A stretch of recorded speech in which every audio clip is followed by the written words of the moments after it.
လဲနေတယ် အဘဒီနေ့ကလေဟာလေဟိုသုံးလုံးထပ်မှာဆိုသုံးလုံးလေးပြီးခဲ့ပါ သုံးလုံးလေးပြီးခဲ့ပါဘူးလို့လေဟုတ်ပါ သုံးလုံးပေးပါ သုံးလုံးကဘာမှလည်းဒါပဲရှိတာ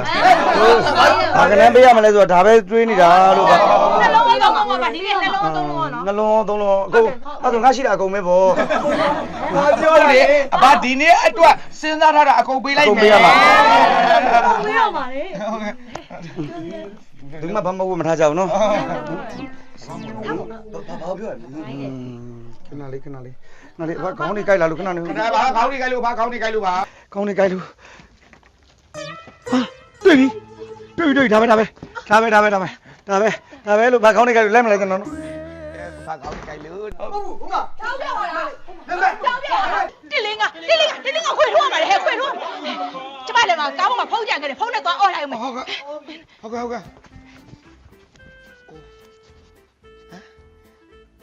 တစ်ကိုသူတို့ကအပိုင်ထိုးပြီးအပိုင်ပေါက်ကြတာငါတယောက်တည်းခင်လန်ကိုထိုးထဲတာ